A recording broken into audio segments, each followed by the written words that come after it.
Hi guys, it's Kirsty. Today I'm going to be talking about one of the other books on the reading list. It's called At Last Alive by Paul David. But before I go into that, please subscribe if you would like to receive updates as each video is released by pressing the subscribe button below. Okay, so this book, At Last Alive, Anxiety and Panic Free by Paul David. So Paul David is actually not a therapist. Paul David is a long-term anxiety sufferer, and he wrote the book to help other people who are struggling with anxiety and panic attacks, various kind of anxiety disorders, because he experienced a lack of knowledge and proper useful help when he was speaking to various therapists and doctors. So the overall message in the book basically is the thing that's keeping the panic and the anxiety locked on is the act of trying to get rid of it immediately in the moment, basically. It's like about, how we look for quick fixes, etc. But it's set out in a quite a good way. So I'll talk through the chapters that it includes, the main messages, how this applies to OCD, and maybe links to the other three books that I've also talked about that are on the reading list. So firstly, Paul talks about his own story and his own battles with anxiety and panic attacks in the first chapter. So he talks about his journey, a 10-year struggle with anxiety and panic attacks.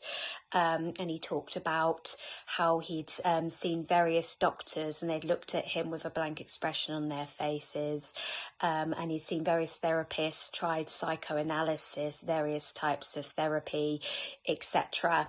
And a lot of it wasn't working, people offering him medication for the anxiety and panic attacks. And he talked about how he found himself being obsessed with panic and anxiety itself, which is part of the thing that would have kept it locked on. But then he talked through how he had a bit of a breakthrough when he saw one particular therapist after many who'd said to him, "Your problem, Paul, is that you're trying too hard to rid yourself of the anxiety." And he said that this alone wasn't the only thing, but he said this made him start thinking about anxiety in a different way. So led him to start doing a lot of research about anxiety and how our nervous system becomes very sensitized after prolonged periods of stress. And how that starts to have an effect on how we feel physically, which then starts to have an effect on how we think, and then as a result the emotions that come up, and then we start to distress ourselves about these symptoms, and thus the cycle goes on. So he started doing a lot of research into all of this to understand what was actually happening with him physically and the science behind anxiety and panic attacks. And then he started to be able to separate himself from these symptoms and view it as, this needs to happen. He started viewing it as the anxiety and panic is a build-up of energy in his body and mind over time that needed to be released. And his fight against it was adding more exhaustion to his mind and therefore creating more of this anxious energy in a way. So he started to view his anxiety symptoms more of his body and mind needing to release energy rather than something that was dangerous to him. So having done a lot of research into the topics, the subject of anxiety, the physical symptoms, he started to change his understanding that it wasn't actually a dangerous thing to happen. And that although it's not pleasant and it's not remotely comfortable, as we all know, he could sit back and allow it to happen a bit more. So he was started to change his beliefs about anxiety itself, rather than being something dangerous and something that he needs to rid himself of immediately. He started to be able to change his views on it to kind of allow it and stop using various techniques to help with the anxiety. Basically, as Rob has spoken about in several of his videos, giving up the internal fight. But in order to give up the internal fight, he had to educate himself more about what was going on. and in a sense change his beliefs to view it as being something more rational, which is why kind of we could look at linking it to the other books about changing beliefs, because essentially this is all about educating yourself about anxiety and changing your belief on it, that it's not something dangerous and you can certainly stand it. So, like in the Claire Weekes book, Self-Help for Your Nerves, he describes some of the feelings that you might feel. So it's kind of a bit of an education as well. So that's the second chapter. After he's discussed his own story, the second chapter is, what are these feelings I feel? And he describes in his experience that there were 3 stages leading to how you eventually feel when you find yourself really locked on. So he says firstly, the stage is what is known as tired nerves, where you feel that you're dragging your tired body around all day, going through the motions of living, but having little or no interest in anything. And this stage, he says, is usually created by long-term stress and worry, which gradually tires your muscles and results in your whole nervous system taking a battering, causing the feelings mentioned above. So essentially, it's kind of when you've been stressed over time. And then he says, you start to feel the physical effects of it. And he's been asked many times why anxiety sufferers feel so physically tired. And the answer is that adrenaline affects your body by making it work much faster than usual and can drain the energy from your muscles. And then this is the reason why your legs may ache and you might feel so physically tired at times. He then goes on to talk about the next stage, which is the mental exhaustion. So this is where people feel they can't detach themselves from their thoughts and they have a hyper awareness of how they're feeling, and that's how they end up starting to feel a bit strange, a bit detached, maybe a bit numb. And then he talks about the next stage as being emotionally exhausted then, so where you no longer feel any positive emotions, your enthusiasm for life has disappeared and you're now left feeling empty. So obviously those of us who have struggled from OCD know this very well. After you start to have the intrusive thoughts creeping after you've felt stressed, and then you start being super, super aware of them, and then what's going in your body, the thoughts and sensations. And we've gone over all of that so much in our minds trying to work out what on earth is going on with us, that then we're just so exhausted and feeling numb and positive emotions, and start to feel very, very low and, almost a bit depressed. But the depressed feelings are a symptom coming from the anxiety. It's not necessarily full clinical depression. So chapter 3, he talks about his breakthrough, where he started to look more into anxiety and kind of trying to stop the internal struggle. Chapter 4 is about understanding anxiety. So basically talking about the loop that continues to feed it with the sensitized nervous system. So he says, the trouble then is when we first feel the symptoms of anxiety, these feelings become our new daily problem. Now, not only do we feel anxious, but we don't understand why we feel like we do. It may frighten us and we may feel like we're losing it and going mad, and then that becomes the problem. So we're layering on more negative emotions to the original build-up of energy, the anxiety symptoms. The 5th chapter really gets to the crux of the matter, and this is giving up the fight, giving up the internal fight. Basically saying it's the constant fighting against the anxiety symptoms, the constant frantic urge to rid ourselves of the symptoms immediately is what's keeping it going. So he says, firstly, let me explain in more detail why so many are stuck in a cycle of anxiety and in many cases feel that they're getting worse. This is because they are fighting a constant battle to feel better and lose their symptoms. They may spend all day trying to rid themselves of how they feel. They may attempt to unravel the whole day trying to work out what they did wrong, or attempt to work out what they did wrong or why they feel the way they did. So basically this is saying, he goes through in this chapter, we essentially become so internally focused and obsessed with our symptoms that it becomes almost automatic then that we can't help but notice how we're feeling. He talks about once we try to give up the internal fight and allow the symptoms and try not to be so internally focused and get on with our day. And as Rob would put it, bring it along for the ride. This is when we can start to that's when the allowing happens. But he does describe that the problem is with those of us who have spent long periods of time trying to use various techniques to rid ourselves of how we're feeling, is that we can start to try and use allowing as a way of ridding ourselves of it. It's like the whole forcing of acceptance thing. It simply doesn't work, because then it's an action. But the key is here, he's talking about the allowing is the letting it be and getting on with your day, bring it along for the ride, doing nothing, letting it all be there.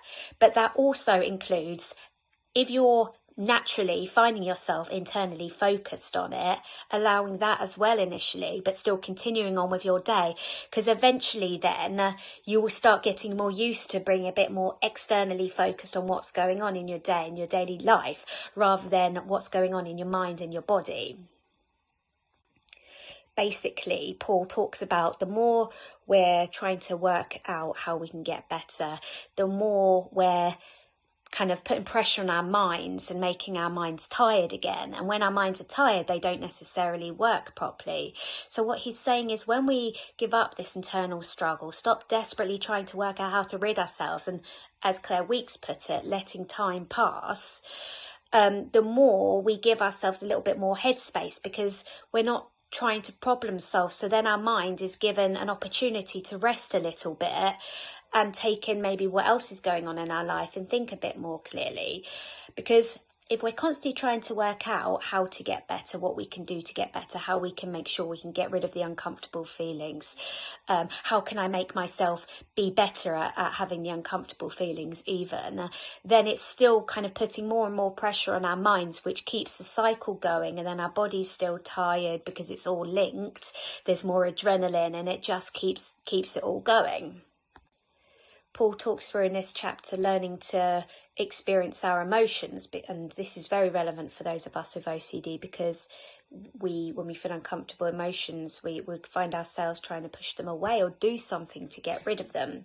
So he says, rather than run away and try to rid yourself of how you feel, I want you to go towards your feelings. For once, realise it is okay to experience your anxious feelings.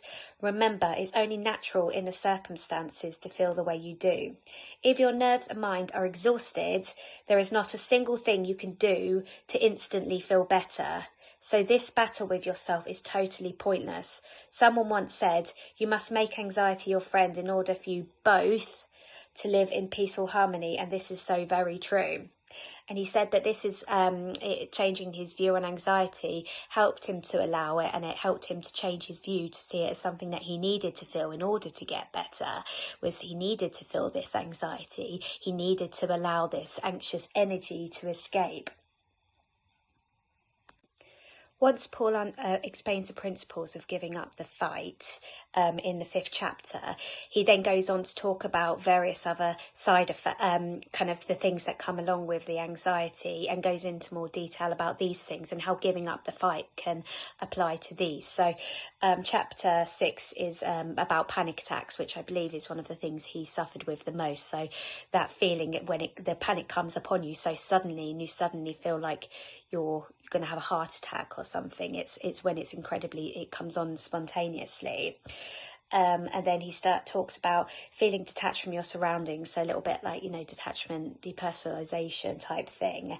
Racing and intrusive thoughts he talks about, which those of us who suffer from OCD know a thing or two about that.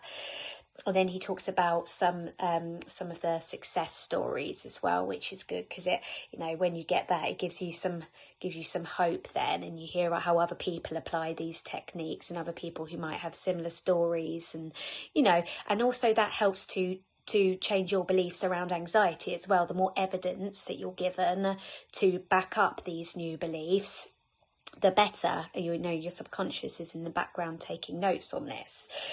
So he talks then about in sort of chapter 10, so halfway through the book, when he's gone through the main principles, he talks about other symptoms. So then he'll go on to talk about trouble sleeping. And again, obviously with this, it's the fight against, desperately trying to sleep, that kind of almost enhances the the inability to get decent sleep. He talks about distorted vision or eye floaters, which is a symptom of anxiety as well. And lots of people find it quite bewildering. It's an interesting principle for somebody who doesn't suffer from anxiety to get their head around. So it's really good that he's spoken about this. He talks about ringing of the ears. And I think there's videos on this channel actually about these symptoms.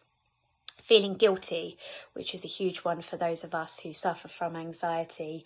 He says a lot of people who suffer from anxiety can experience feelings of guilt. This guilt is brought about by the realization that someone who at one time could do things so easily now struggles to get through the day. They may have a family and feel guilty that they can no longer do the things they once did with their partner or children. They may even attempt to fight their way through the day, putting on an act to prove to themselves that this thing will not get the better of them, only to go to bed at night more tired and anxious than ever. So I think, again, it's talking through not trying to fight the guilt and to not trying to focus on it too much or do things to push that away, but also changing your view on it, or maybe removing some of the guilt. But then he talks about loss of confidence, which obviously, you know, when you've been suffering from anxiety for such a long time, it's only natural, especially if you've kind of avoided doing things that you previously done, can take a massive toll on your confidence. Feeling depressed, he talks about here as a side effect of it. The temptation to hide away, so it's avoidance essentially. Negative thinking only increases your depression. So he said your thought patterns along with your attitude are also crucial when overcoming any bout of depression. So obviously for us, you know, with OCD recovery, we do understand that we have less control over our thought patterns. So, you know, it's about changing our beliefs around things. But I think here it's kind of trying to encourage not to get swept up in the negative thought patterns, you know, not to get carried away with feeling self-pity, etc. That's more kind of where it's relevant for us. And then feeling mentally drained, which is a massive thing. So that's really useful, that chapter, which talks through kind of some of the other side effects that come with long-term anxiety suffering. Very importantly, he discusses in one of the later chapters that recovery is an up and down affair, and it's something we speak about a lot with OCD recovery and any kind of anxiety recovery. It's not linear. So basically it talks about if you're getting on very, very well, you know, and you're starting to feel some recovery, try not to feel too disheartened if you do have a period of increased anxiety again, and try to view it as your body needing to expel this build-up of energy, that it does still need to come out again. So it's the same principle of, you know, not layering on additional upset on top of, you know, the fact that you feel anxious again is, you know, doesn't exactly feel great for you. Try not to layer upon, you know, on that extra feelings of despair, the fact that you feel like that, and self-pity and, oh, I'm never going to get better. That's not the case. It's a fact that recovery is not linear and you are going to experience occasional setbacks. Paul also has other chapters about with more details on depersonalization, and he has frequently asked questions as well. So overall, he's very matter of fact about things, basically because this was the approach that he took with himself, basically saying, right, come on now, getting on with life. We're going to stop being so internally focused, stop being so self-obsessed with how I'm feeling all the time, and try and go about my day regardless of how I'm feeling. So that's why he speaks in quite a matter of fact way. And he says at certain points in the book, I'm not going to apologize for repeating myself, because it's very important that I do in order to get the message across. Because obviously, you know, you can't change beliefs on things and change your views on things and how you approach things just by reading about it once. So yeah, that is the main gist of the book. It's about helping you to start learning to give up the internal fight. So it's education again on anxiety itself, and you know, how it comes about, the symptoms, and then it's, you know, changing our views on it to look at it as something that's less that's not dangerous, and allowing it to be there essentially. So kind of goes in line with Claire Weeks's way of going about it in terms of floating and experiencing it and looking at it. So basically he's saying bring it along for the ride, but it's a really, really useful book to read. The matter of factness is good. I personally found it very useful. And I've read this book a couple of times because I think it helps to remind you sometimes. So thank you very much for watching this video. I hope it has been useful for you to see a bit more about what this book is about. I definitely do recommend it. But thank you for watching. Bye.